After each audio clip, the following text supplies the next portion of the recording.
दोस्तों, आज के इस वीडियो में हम हमारे जो द्विघात समीकरण को सॉल्व करने की जो तीसरी विधि है श्रीधराचार्य फॉर्मूला से, उसको डिटेल में समझेंगे। इससे पहले हम गुणनखंड विधि और जो दूसरा मेथड था पूर्णवर्ग विधि, उन दोनों के बारे में दो एग्जांपल्स उसको समझ चुके हैं। और आज हम श्रीधराचार्य विधि से हमारे द्विघात समीकरण या क्वाड्रेटिक इक्वेशंस को सॉल्व करना सीखेंगे।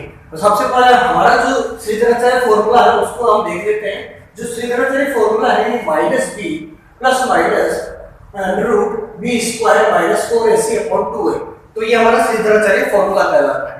यहाँ एबीसी क्या है? यहाँ एबीसी हमारी जो स्टैंडर्ड फॉर्म होती है किसी भी क्वाड्रेटिक इक्वेशन की, जो कि ax² + bx + c की फॉर्म में होती है। तो यहाँ a क्या होता है?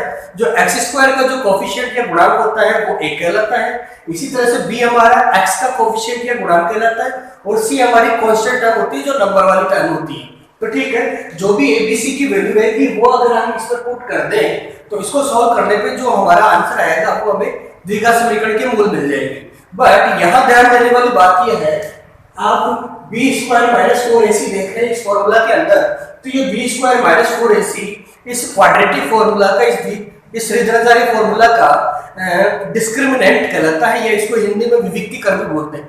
तो इस विविक्तिकर की वैल्यू हमेशा या तो 0 के इक्वल हो सकती है या फिर 0 से बड़ी होनी चाहिए, मतलब पॉजिटिव ही होनी चाहिए, हमेशा धनात्मक ही होनी चाहिए। अगर इसकी वैल्यू ऋणात्मक आ जाएगी तो इस कंडीशन में हमारा जो x की वैल्यू आएगी वो हम कंसीडर नहीं कर सकते, क्योंकि रूट की वैल्यू अगर माइनस की वैल्यू अगर रूट में आ जाती है तो हम उसको वैल्यू करना आयोटा से पॉसिबल है ओनली, तो इसका मूल का अस्तित्व नहीं हो पाएगा। इसीलिए कंडीशन यही है कि आपकी जो b² - 4ac की वैल्यू हमेशा या तो 0 के इक्वल आनी चाहिए या पॉजिटिव में आनी चाहिए, तो ही हम श्रीधराचार्य फॉर्मूला को अप्लाई कर पाएंगे, वरना नहीं। तो चलिए हमारे स्टार्ट करते हैं। हम एग्जांपल के जरिए श्रीधराचार्य फॉर्मूला को अप्लाई करना सीखेंगे।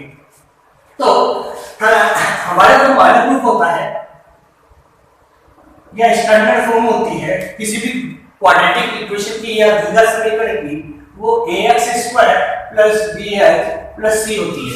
तो हम इससे हमारा जो गिवन क्वेश्चन है उसका कंपैरिजन करेंगे, उसकी तुलना करेंगे और एबीसी की वैल्यू को फाइंड आउट करने की कोशिश करेंगे। तो इससे हम सबसे पहले क्या करेंगे? तुलना करेंगे या फिर कंपैरिजन करेंगे। तो चलिए, हमारा x² का जो गुणांक है, जो कोफिशिएंट है, वो a कहलाता था। तो यहाँ हमारे x² का गुणांक क्या है? √2। तो मतलब यहाँ हमारी a की वैल्यू क्या हो गई? √2 हो गई है। सिमिलरली अगर b का कंपैरिजन करें तो x का जो गुणांक होता है वो b कहलाता था, तो x का गुणांक यहाँ क्या है? 7। तो b की वैल्यू हमारी 7 हो चुकी है। इसी तरह से c की वैल्यू अगर हम जानना चाहें तो c की वैल्यू हमारी क्या है? 5√2। तो हमारी रिक्वायर्ड एबीसी की वैल्यू हम फाइंड आउट कर चुके हैं। तो अब हम हमारा श्रीधराचार्य फॉर्मूला अप्लाई कर सकते हैं उसमें वैल्यू पुट करके। तो अप्लाई श्रीधराचार्य फॉर्मूला, या फिर इसको क्वाड्रेटिक फॉर्मूला भी बोलते हैं, क्वाड्रेटिक फॉर्मूला भी बोलते हैं इसको। तो जो क्या होता था? -b + -√b² - 4ac/2a। तो इसमें वैल्यू पुट करते हैं वाली। सबसे पहले माइनस का साइन है फॉर्मूला के अंदर, तो हम माइनस को पहले पुट कर देंगे। अब b की वैल्यू देखेंगे। b की वैल्यू हमारी क्या थी? 7। फिर आगे प्लस माइनस रूट b की वैल्यू हमारी 7 का स्क्वायर माइनस 4a की वैल्यू हमारी है √2 और c की वैल्यू है हमारी 5√2/2a। तो 2a की वैल्यू हमारी 7 है। चलो अब सॉल्व करने की कोशिश करेंगे। -7 + -7 का स्क्वायर 49, 4√2 × √2 2 हो गया, 5 4 जा 20 और 22 जा 40, 40 आ गया अपॉन 7 2 जा 14। और आगे सॉल्व करते हैं। -7 + -49 में से 40 गया तो 9 बच गया होगी अपॉन 14। तो बस अब ये हमारे फाइनल आंसर पहुंच चुके हैं। अब आपको करना क्या है? देखिए यहाँ बीच में प्लस और माइनस दो चिन्ह आ रहे हैं, मतलब हमें एक बार तो इसकी वैल्यू प्लस से ले लेनी है और एक बार इसकी वैल्यू माइनस को मानते हुए निकाल लेनी है। तो चलिए एक बार इसको प्लस लेते हुए करेंगे, प्लस √9/14 एंड दूसरा क्या हो जाएगा -7 माइनस √9/14। तो सॉल्व करते हैं, -7 प्लस √9 किसका स्क्वायर रूट होता है 3 का, 3/14 -7 में -7 में से प्लस का 3 गया तो -4/14 और आप इसको काट सकते हैं 2 जा 2 7 जा, तो आपका -2/7 एक आंसर आ चुका है। इसी तरह से चलिए दूसरी साइड करते हैं, -7 √9 3 का स्क्वायर रूट होता है -3/14, तो -3 एंड -7 -10 हो चुका है अपॉन 14, ये काटा जा सकता है, रूट की टेबल में दोनों आते हैं 2 5 जा 2 7 जा, तो इस तरह से हमारा जो दूसरा आंसर आ रहा है -5/7 आ रहा है। तो इस तरह से इस जो क्वाड्रेटिक इक्वेशन थी हमारी, जो द्विघात समीकरण थी, इसके जो दो मूल हैं, दो आंसर है, वो हमने श्रीधराचार्य का यूज लेते हुए दो आंसर फाइंड आउट कर लिए हैं। चलिए चलते हैं एक और एग्जांपल पे, ताकि हमारी ये कांसेप्ट को और क्लियर कर पाए। फिर से वही काम करेंगे हम, हमारा जो कोई क्वाड्रेटिक इक्वेशन होती है, मानक जो रूप होता है क्या होता है ax² + bx + c। तो अब हम इससे तुलना करेंगे, कंपैरिजन करेंगे। तुलना करने पर सॉरी, अभी तक तो हम तुलना कर ही नहीं सकते, यहाँ पर हमें तो यहाँ डायरेक्टली क्वाड्रेटिक इक्वेशन दिखाई दे रही थी पहले, बट अब यहाँ हम देख पा रहे हैं तो यहाँ पे तो ax² + bx + c की फॉर्म में हमारा क्वेश्चन ही नहीं है। तो firstly we have to convert this question into a quadratic equation. तो पहले इसको सरल करेंगे, उसके बाद में हम हमारा श्रीधराचार्य फॉर्मूला अप्लाई करेंगे। तो चलिए कन्वर्जन का काम करते हैं पहले। तो हाँ, यहाँ एलसीएम क्या आ रहा है, x - 2 = 3। x का इसमें डिवाइड करेंगे कितनी बार जाएगा, x - 2 टाइम, और x - 2 को मल्टीप्लाई किससे करेंगे 1 से। इसी तरह से x - 2 का डिवाइड करेंगे x 2 में, तो कितने टाइम जाएगा x टाइम, और x को मल्टीप्लाई करेंगे किससे, फिर से 1 से। चलिए इसको और सॉल्व करते हैं आगे। तो इस तरह से x - 2 को 1 से मल्टीप्लाई कर देंगे, x - 2 ही रहने वाला है। इसी तरह से x को 1 से मल्टीप्लाई करने पे ये भी 1 ही रहने वाला है, अपॉन x को x से मल्टीप्लाई किया x², x को -2 से मल्टीप्लाई किया -2x, और = 3 हमारा बच ही रहा था वैसे का वैसे। चलिए अब इसको जो नीचे जो हमारा डिनोमिनेटर है उसको उधर ट्रांसफर कर देते हैं, ये इधर डिवाइड में है तो उधर जाके किसमें हो जाएगा मल्टीप्लाई में, तो ऊपर बच जाएगा, देखो ऊपर ये प्लस के x से माइनस का x क्रॉस आउट होके ओनली ऊपर इस साइड में लेफ्ट हैंड साइड में तो -2 रह गया, और ये 3x² - 2x इधर जाके मल्टीप्लाई हो गया 3 से, तो -2 = 3x² and 3 2 जा 6x।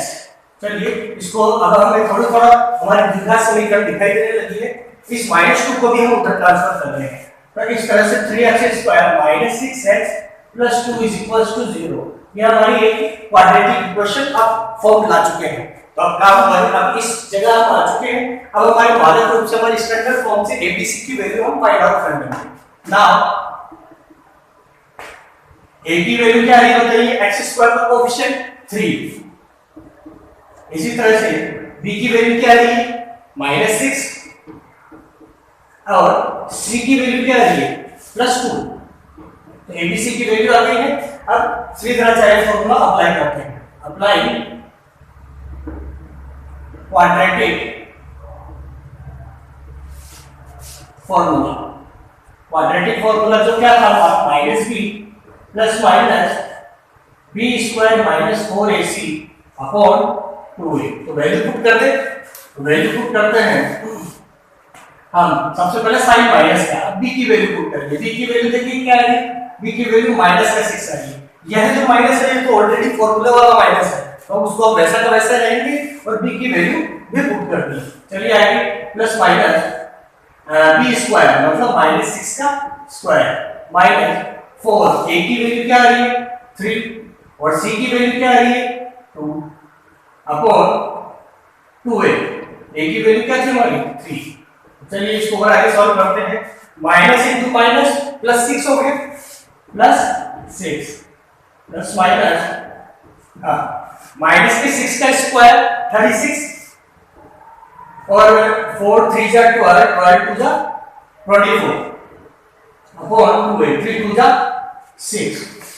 चलिए और सॉल्व करते हैं। प्लस 6 प्लस माइनस, हाँ 36 में से 24 गए तो 12, हाँ 12 की बात रिमेनिंग रहेगी अपॉन 6। इसको और सॉल्व करते हैं। ये रूट में 12 है, इसको और हम क्या लिख सकते हैं?